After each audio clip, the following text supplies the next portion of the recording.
Hello, beautiful people. My name is Emma. And I'm MC. And we are your hosts of the G-Forces podcast. So this upcoming weekend, we have the Qatar Grand Prix.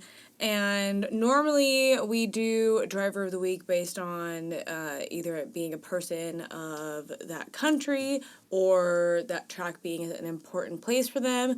But the Qatar Grand Prix has only happened once in 2021. So you should know for the most part, you're going to know all of the drivers that raced in that race. Mm-hmm. So we decided to do someone this week that is important to kind of some talk that's going on right now in the F1 world. Yeah, it's kind of the like hot news of it's like the biggest thing at the moment. What can happen for the future. For the future. So yeah, we're gonna talk about Michael Andretti and touch a little bit on what's happening in the motorsport world with what is ultimately his team. And yeah, so we want to just talk about his career and kind of the importance of who he is, but also, something that's happening right now. Yeah. In the news. So, yeah, that's our driver of the week. What about you? What part are we talking about today? So a lot of the drivers had some front wing damage at the Japanese Grand Prix. I think it was Checo and Alex Albon and I think one of the Alpines. Like, everybody had front wing damage. Mm-hmm. So, since we've done the rear wing, I wanted to focus on the front wing this episode and go a little bit more in depth on that because they are different, and even though they have similar purposes, they do have some differences that are important. And then, MC, for the shop talk this week, what are we talking about? We're going to be talking about, so for those that watched this past weekend, the Japanese Grand Prix, it was this weekend. Well, we're filming this on Monday. What's today? Oh, yeah, We're filming this the day, Monday, right after the Japanese Grand Prix, but obviously you guys are listening to this Monday right before the Qatar Grand Prix. We filmed it a week in advance. Yeah, because MC is going to be gone next weekend, so we can't really record anything. Okay, well, anyways, what we'll be talking about is what is called Flow-Vis. It is that green crap that you saw on the back of some cars during practice. Or on Carlos's camera. Yeah, there was a funny moment where I guess because it literally floats off of a car, got onto Carlos's helmet, and, there was a funny interaction talking about it, but we're just going to quickly discuss what it is, why you would see it, and what's the purpose that the car, uses this. So, that green stuff that you saw last Grand Prix is what we will be talking about, otherwise known as Flow-Vis. All right, do you want to get into everything? Yeah, let's get into it.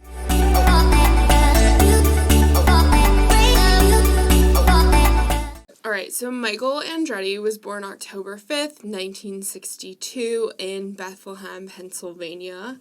Not the biblical Bethlehem, but in the States. So he's still currently alive, unlike some of our drivers, some of the ones that we currently have, that we've discussed, but he is a U.S. boy, and his father is Mario Andretti, who won the F1 Drivers' Championship in 1978 with JPS Lotus. His dad, Mario, was involved in Formula One, IndyCar, NASCAR, and the World Sports Car Championship, so a big name in the motorsport world already was the name Andretti. So Michael, had his father, that whole world to look up to, look forward to. So he started racing karts, like we see so many of them. He started racing karts when he was younger and saw a lot of success in that field. And then in the early 80s, kind of in his later teens, early 20s, he then moved into Formula Ford and Formula V or Formula Volkswagen, moving away from the karting world and into actual racing cars. So 1982, we saw his first international racing attempt when him and his dad attempted to complete the Le Mans. Oh, I love but their car was disqualified, Oh, I don't love that. 2 hours before the race. Why? I don't remember. The only thing I remember was, like, him and his dad racing, which I thought was interesting. And it was something you'll see, like, continuously throughout his career is him and his dad racing together. Yeah, it was probably, like, regulatory, but I didn't write it down, and that would have been helpful if I did. He would go on to attempt, like, in the early 80s, he attempted a few of these what is known as endurance races. So he tried the Le Mans. There was another endurance race in the same, like, area as Le Mans that had another very French name. Him and his dad, again, they would try to do these things, it seemed like, together. And then Andretti began racing in the CART with a C-A-R-T world. CART is IndyCar's predecessor, and he debuted in 1983. So he was super successful in this field and won a ton of accolades. We saw him win Rookie of the Year that year. And then from 83 to 88, he was with the same team, Krakow Enterprises. So he was there for, his penultimate debut, and then stayed there for quite a handful of years. And then 89, he signed with the Newman-Haas racing team. So this is kind of like, I didn't look into this, but it's kind of weird. This was started by Paul Newman, the actor, and a gentleman named Carl Haas, who is in the motorsport world, but has absolutely no relation to Gene Haas. I was going to say, is that Gene's dad? No. No, I made the same assumption. I was like, oh my god, another motorsport, dynasty. We love a father-dad duo. They have no relation whatsoever. Just two guys in the same world with the same last name. Also, I'm going to ask a very dumb question. Who is Paul Newman? Okay, so before we started filming for this episode, I literally thought to myself, I was like, I should look up some Paul Newman movies. Because I know, and of course, in typical fashion, guess what I didn't do? You didn't do it. I didn't look it up. It's okay. I have, his image in my brain, but that's not helpful. So, I know what he looks like. I have no idea who you're talking about, but I will look him up after this. Well, for our listeners, just... Again, you can look him up. We can't. It's Paul Newman. I'm sure, maybe magically for that car part, I'll have time to Google something. But yeah, so the actor Paul Newman, who's in so many great movies. So he was with Newman and Haas for quite a few years, and he ended up winning the World Series, which is, I guess, IndyCar's World Championship in 1991. And he stayed with Newman Haas until he left to join the F1 world in 1992. After the 1992 season. So in 1993, Michael Andretti signed with Marlboro McLaren. You know the name, McLaren. You're about to know. This McLaren on my sweatshirt. Yeah. And for those who are listening, Emma's wearing a McLaren sweatshirt. So Marlboro McLaren in 93, another, his name is going to come so many times. Senna was Andretti's teammate. He's also on my sweatshirt. He is also on my sweatshirt. We went to the mall, quick sidebar. We went to the mall, and, the basic people that we are. I was like, book it to Abercrombie. I need to look at the men's graphic tee section because they have a whole McLaren collab, and I've been looking at it for so long, and I haven't pulled trigger. And they didn't have them in our store for some reason for so long, because each time I would go into the mall, I would go into Abercrombie specifically to look for it. And finally they had it, and I was like, give it all. I need it all. Emma, ran into the store and was all over it, and I, quietly grabbed my t-shirt and, had it bunched up because my social anxiety is real. No shame. And Emma was, comparing the sweatshirts, and I was like, we gotta get out of here. I did feel really weird, sprinting through the men's section of Abercrombie. I think I got some weird looks, but I didn't really care. Yeah. The graphic tees in the men's section are the best. Sponsor us. I don't know. Cool. Sorry, I'm justifying my spending problem. MC, back to our driver of the week. So, It's 1993. Michael just signed with McLaren. His teammate is Senna. So during the 1993 season, this was something that our knowledge of the sport is evolving, the evolution of it. But 1993 had lap restrictions put in place. What does that mean, like time-wise? So that means, let me get to my next section. Sorry. Drivers were limited to 12 laps only during qualifying. So you had 12 laps. Yo, that would make things time. real interesting Do you nowadays. imagine how crazy that would be if they were like, Max, you only had 12 laps? He would still get out there I mean, he would still, but like, can you just imagine? And then there was a note that said that there were also restrictions with like how many laps you could take during practice. So you were only limited. I wonder what changed that. Yeah, I mean, it's definitely something we'll have to look into because I just was unaware that regulations it change in happened. F1, I feel like, every single year, so Yeah. who knows? So with this, it was making it really hard for him to get a feeling with the car, but also really hard to learn the courses. He's coming from the IndyCar world, and I think a lot of his racing, besides his endurance racing, a lot of his race car driving was in the States. Yeah. And so he's going to these courses, just unfamiliar with the car. It's his first season. I mean, think about if Liam Lawson, was given that car and he was only given, 20-something laps, and that's it.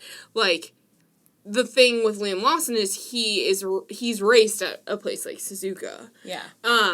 So this was making it really hard for him to be successful in F1. And his first races in F1 it was riddled with crashes. Like, he didn't finish a full, complete race until the 1993 Spanish Grand Prix, where he placed, he placed well, but that was the 5th race of the schedule that year. So it took him... That's the only race, that's the first race he finished? That's the first race of 1993 that he completed. The first, because he crashed so many times. He finished in the points range 3 times, but just, again, struggled with consistency. So he did place, in a spot to gain points, but just, not enough. One note that kind of blew my mind that seemed to be a point a lot of the articles I read were making was that he was technically commuting from the U.S. to races. So, he didn't uproot his family to move to Europe or wherever, to move to England where McLaren's based. He would fly back and forth to the States. Wow. And so a lot of his criticism with his racing and his inconsistencies would, bring this up. With that, there was one race, I don't remember which one exactly, he did place well, but I think he got lapped by his teammate Senna. You're dealing with Senna. Yeah, he's one of the goats.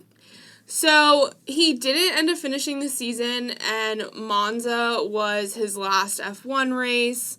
And there were only 3 races left. Did the team drop him, or? So him and the team, there's a bunch of conspiracy theories, and I'm about to get into it, but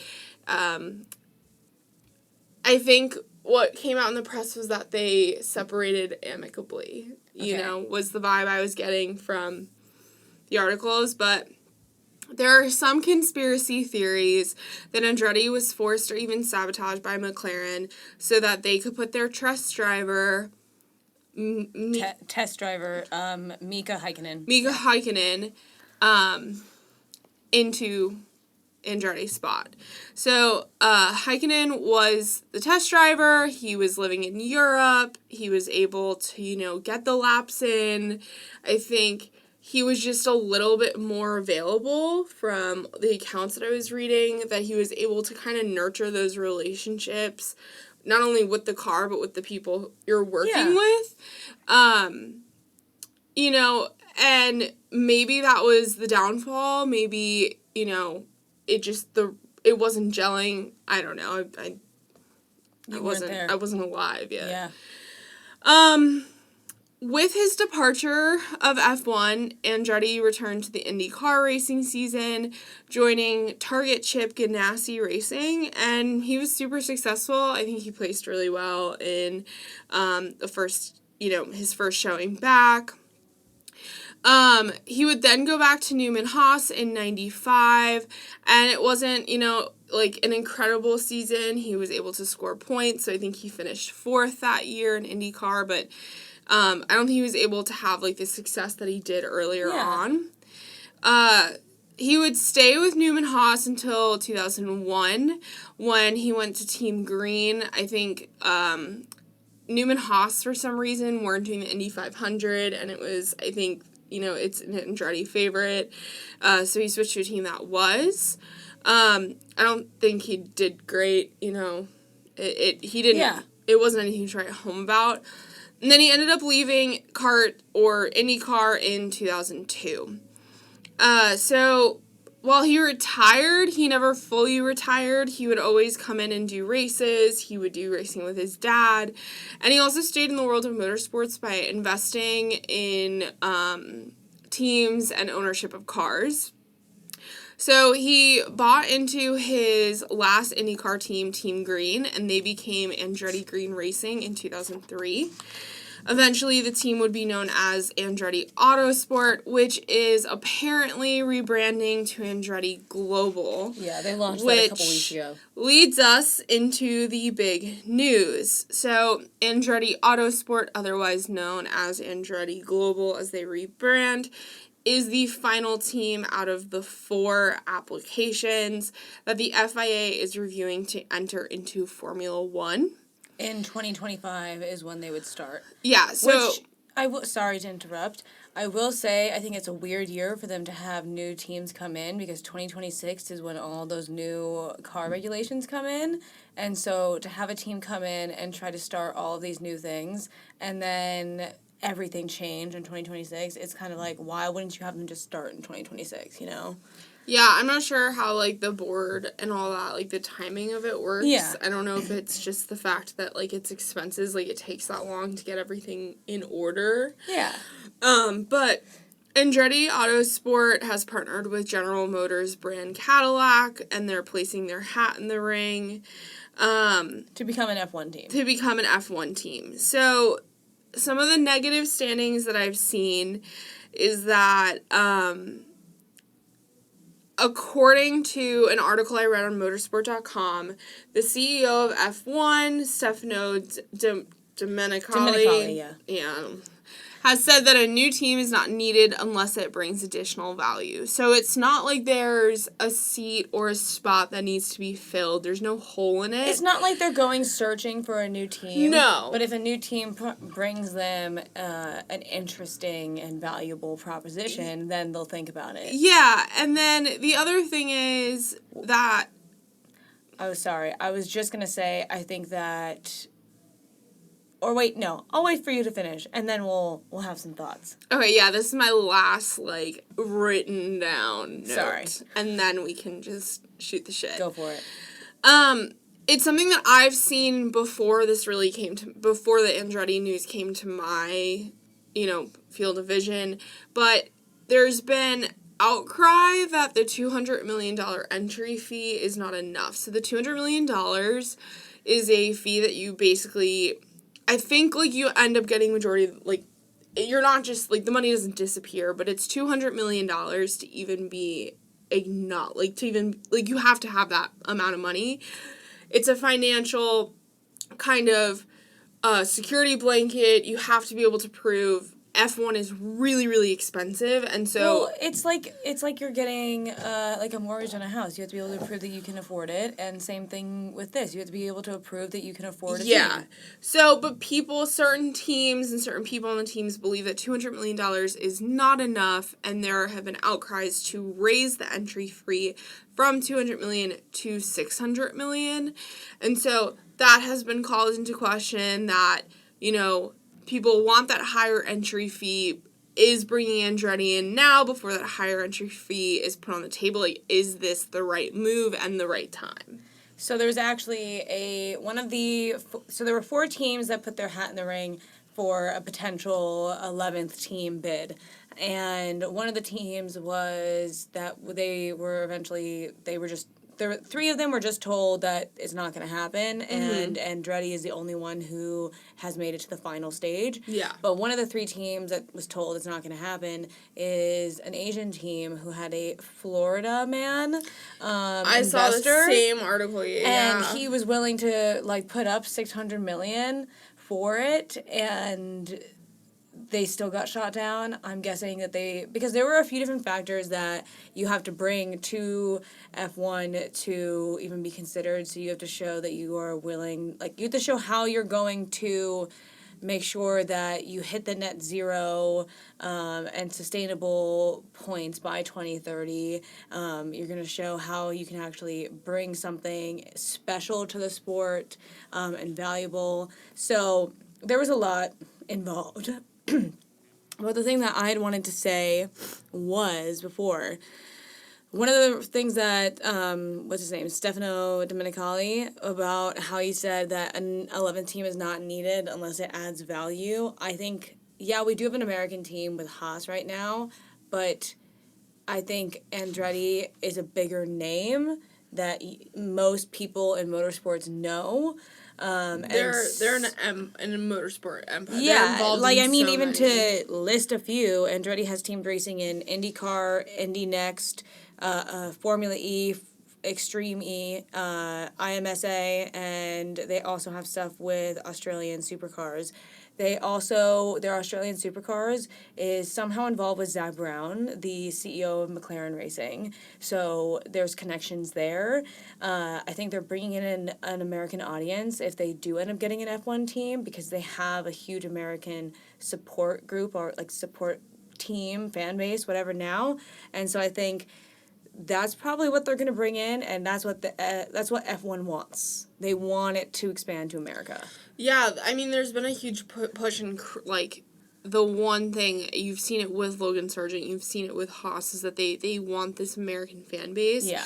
You've seen it with Drive to Survive, with the Yes. Netflix show.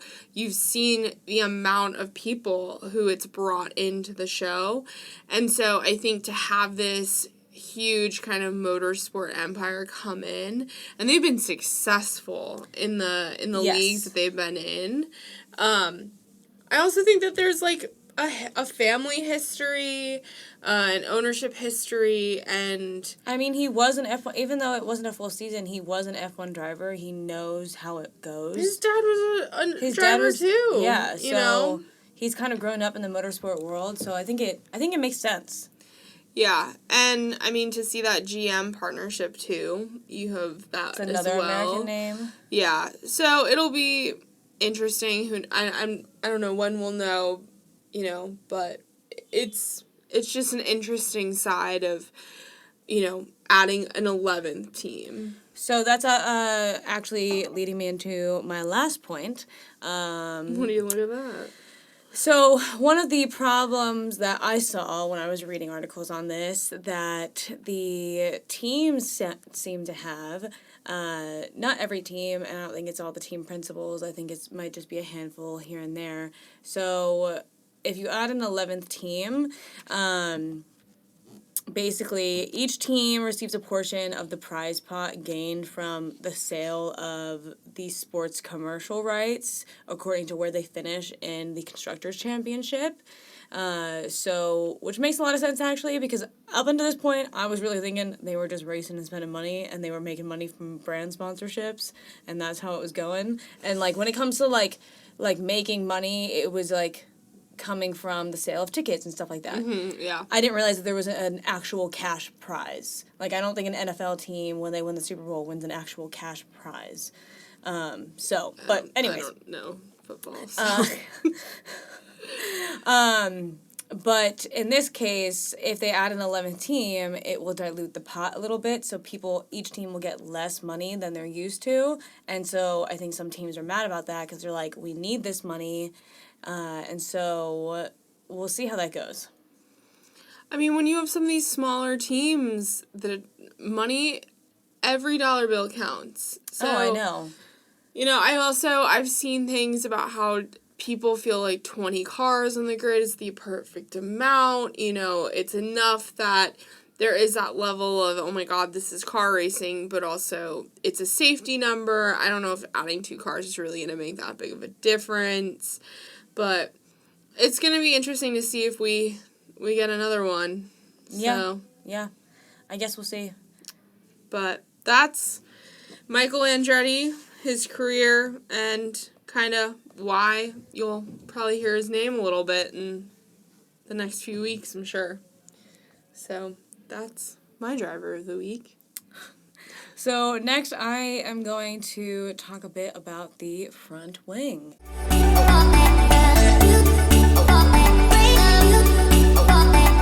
Our part of the week is the front wing. Like I said earlier, we did do an episode on the rear wing a couple episodes ago, so if you didn't catch that, make sure to go back and listen to it. But the front wing, I do, for those who are listening on YouTube, watching on YouTube, I do have a little photo that I got, which you can't even see naturally. Well, I was hoping to use this as a diagram to show you guys some things, but that's not going to work anymore.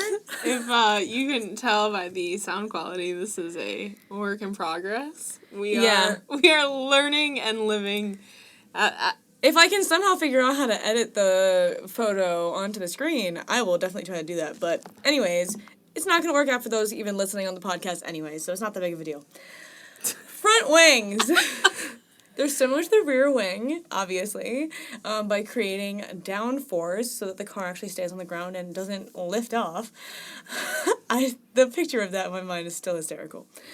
But the main difference that this one has, it controls the total airflow around the car because it's the first thing that the air is hitting when it hits the car.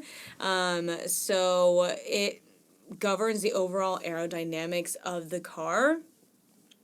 And another function is to direct the airflow in a way that is optimized for the aerodynamics of the car. So there's a few different parts to a front wing. So just to try and describe it to you, there's no other way to describe it. I was going to say, let me try to describe it to you guys. But it's literally the only way, the front wing. There's no other way to describe it. It's the front chunk of the car hanging off the nose. I think that's the only way I can describe that. Sorry. But the first part of it is the main plate, so that's the part that's actually connecting it to the nose of the car.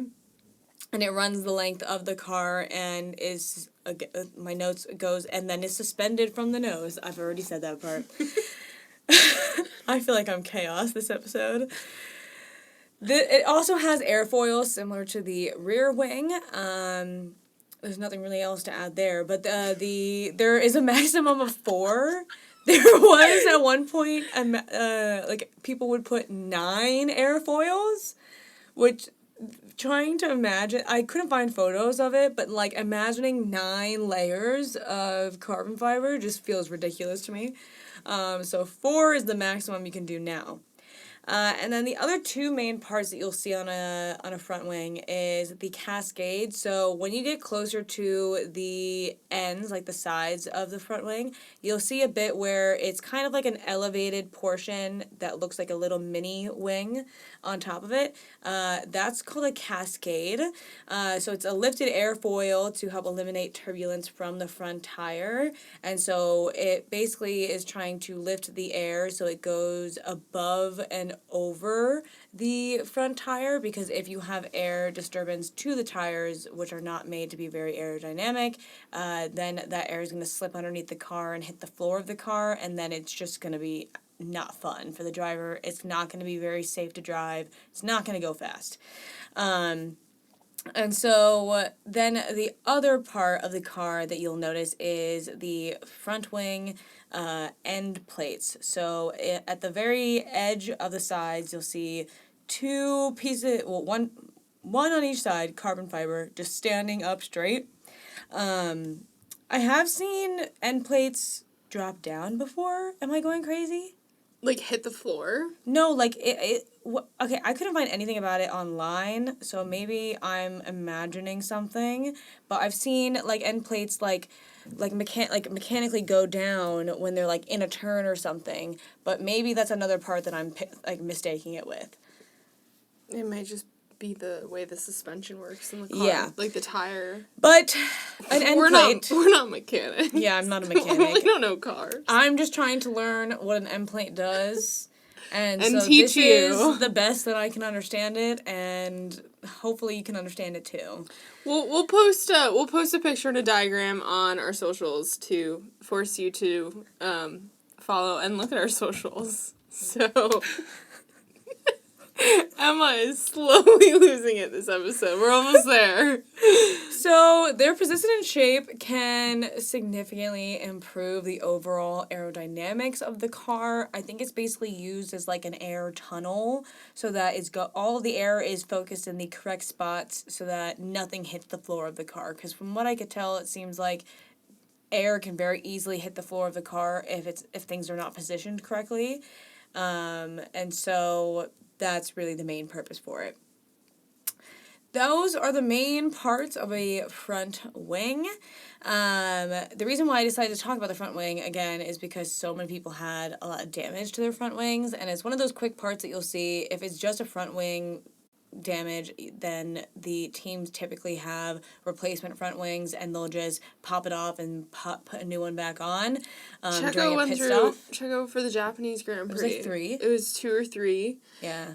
I actually find it really fun to watch that. Like, obviously it sucks when they have to replace it, because 1, that's a lot of money, and 2, odds are the car's coming in really slow, but I love watching them. It's really satisfying. Like, it's really satisfying watching them remove the nose, because they'll remove that front section of the nose of the car, because it's all attached, as Emma just described.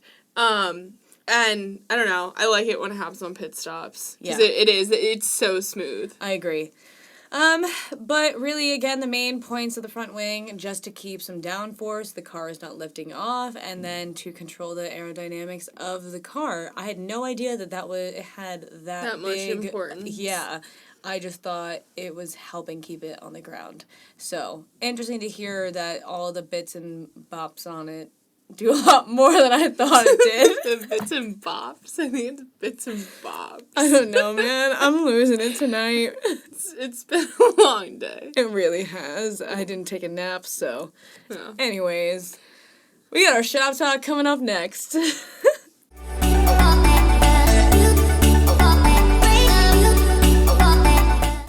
Flow-Vis. The green stuff we see on cars every weekend. And I'm glad that we're doing this shop talk because I had an idea of what it did because they've explained it a few times on F1 TV, but I didn't have an exact idea. And so now that we're doing this, it all makes so much more sense now. Your introduction to Flow-Vis just made me realize that I've never noticed it until the Japanese Grand Prix. I've noticed it every weekend. I have never noticed it. The first time I noticed it was going on into an Aston Martin. I was like, oh, it's green. Is it matching the Aston Martin? Like, what's going on? I was like, I love that shade. Emma's favorite color is green. For the context of the joke. Yes. But, MC, do you want to introduce what Flow-Vis is? Flow-Vis is, you do that right as my notes. I can do it. I got it. Okay. I clicked out my notes. Flow-Vis is a fluorescent powder, hence the neon green, and it is mixed with oil, and they liberally spray it, paint it on the car, and so the car can go out, and once it gets up to a specific speed, then the paint dries, and you end up being able to visualize where the airflow is. I saw some really great photos of what it looked like. Yeah, it flies off of the car, though, as it's driving. And so you'll get, like, I mean, you saw it a few times during the Japanese Grand Prix where there was, like, little bits of, like, I don't know, it's like backsplash of green crap, so. It's like someone, sprayed their windshield wipers fluid and it's spraying back on you. Yeah, but from what I could see, it seemed like the biggest thing was that, it helped with that visualization to see the flaws in... Well, I think it's similar to what they used to do in old school racing, where they used to add, like, ribbon or, like, string to the back of the car, or, like, wherever they needed to figure out the aerodynamics of, they would add, like, little bits of string to it, and then they could see where the string was going as the car was driving, and they could figure out what they needed to change or what they needed to do. And I think that this is just a more modern version where they don't have to tape bits of string to the car. Probably be cheaper. Probably save them a few bucks. Probably not as accurate. Yeah, it probably is not as accurate. Yeah. Yeah. Anything else to add to the Flow-Vis conversation? Not really. Okay. Do you? No, I find it an interesting one. But wait, actually, yes, I do. I do have something. Something that showed up in an article that I was reading is because it is so accurate and tells you so much.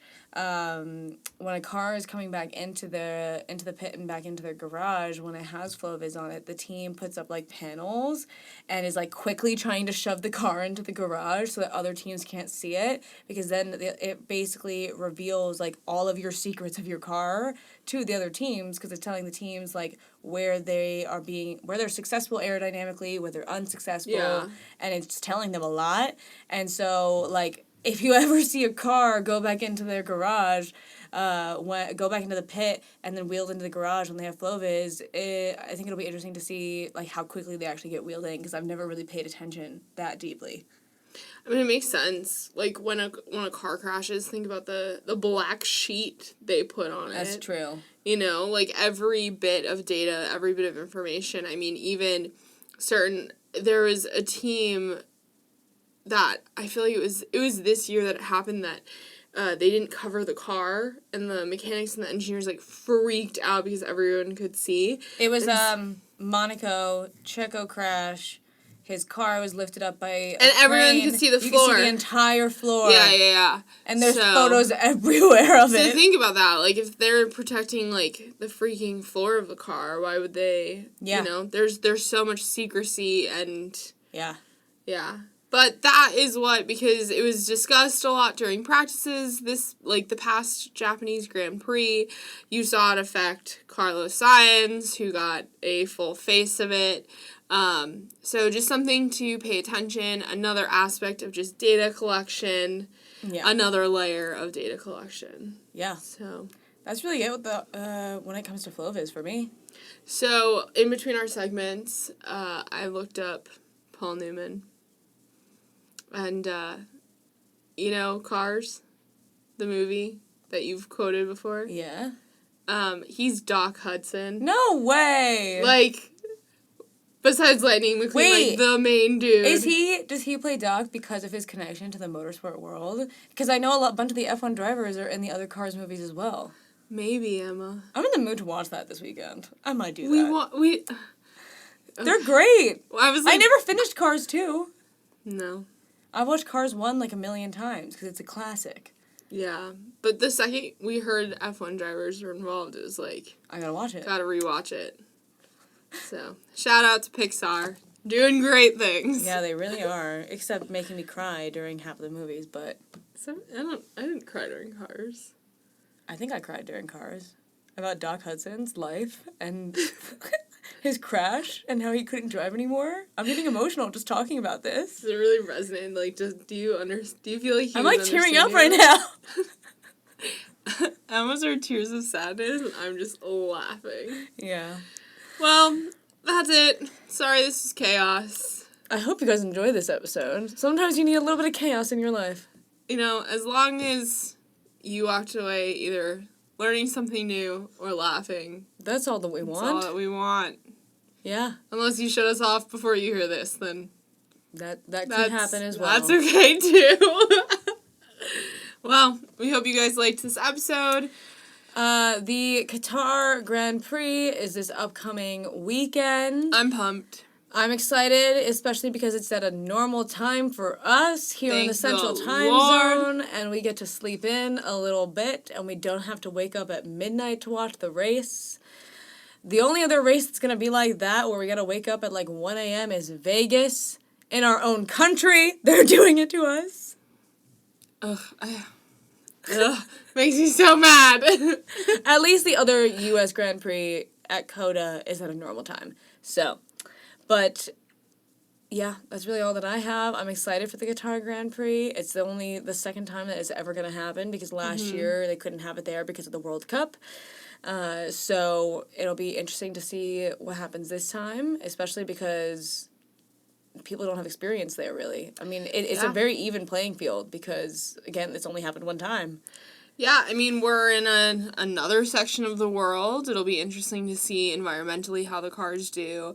It'll be interesting to see how the drivers do, but also, yeah, I think it's anyone's game. So Yeah, I think it's another night race, actually. I cannot confirm or deny. I would imagine it is, considering for the World Cup, they played at nighttime just because it's so hot in that part of the world. So I would imagine that driving a car on a road would be way too toasty during the daytime. Like, I cannot give you Yeah, we don't know. a yes We'll or figure no. that out. Yeah, But and we we'll will update you next episode. We will post it all on all of our socials.